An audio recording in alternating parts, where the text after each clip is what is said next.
संतान सप्तमी मुहूर्त कथा और पूजन विधि। भादो मास की शुक्ल पक्ष की सप्तमी के दिन संतान सप्तमी का व्रत किया जाता है। जो संतान सप्तमी का व्रत पुत्र प्राप्ति, पुत्र रक्षा तथा पुत्र अभ्युदय के लिए भाद्रपद के शुक्ल पक्ष की सप्तमी को रखती हैं। इस व्रत का विधान दोपहर तक माना जाता है। इस साल संतान सप्तमी 22 सितंबर 2023 को है। इसे ललिता सप्तमी, अपराजिता सप्तमी, संतान सातें, दुबड़ी सप्तमी और मुक्ताभरण सप्तमी के रूप में भी मनाया जाता है। इस दिन देवी ललिता प्रकट हुई थी। इस साल इस दिन से महालक्ष्मी व्रत भी शुरू हो रहे हैं। आर्थिक तंगी से छुटकारा पाने के लिए महालक्ष्मी व्रत बहुत खास माना जाता है।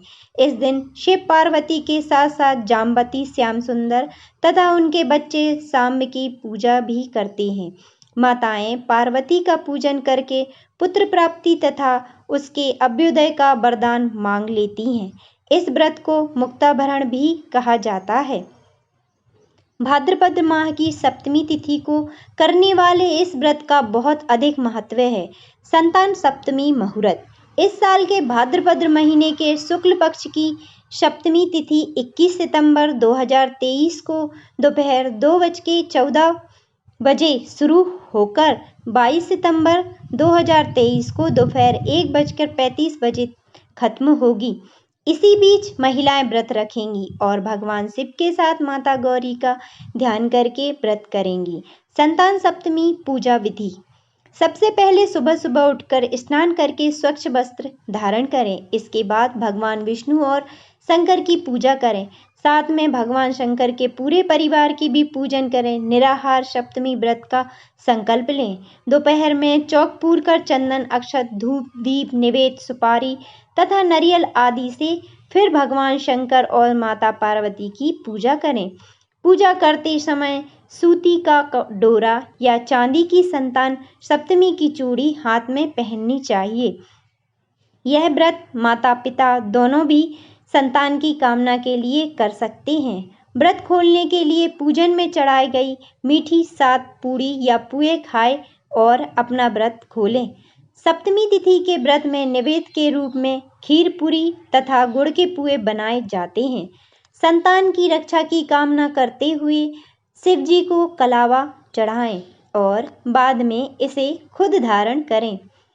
संतान सप्तमी व्रत कथा श्री कृष्ण ने युधिष्ठिर को सुनाई थी। एक बार मथुरा में लोमस ऋषि आए। देवकी और वासुदेव के भक्तिपूर्वक उनकी सेवा की।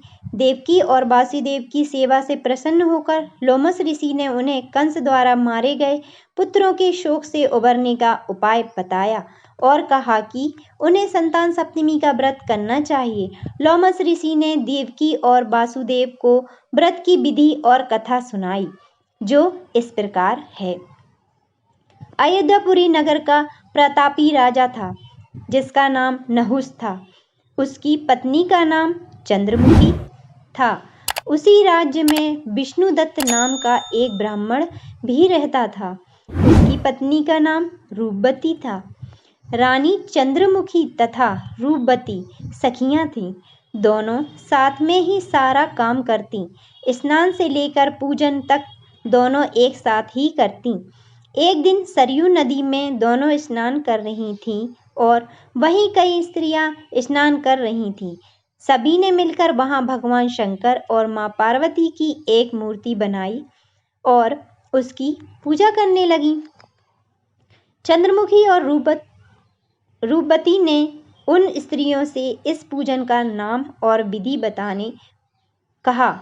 उन्होंने बताया कि यह संतान सप्तमी व्रत है और यह व्रत संतान देने वाला है। यह सुनकर दोनों सखियों ने इस व्रत को जीवन भर करने का संकल्प लिया।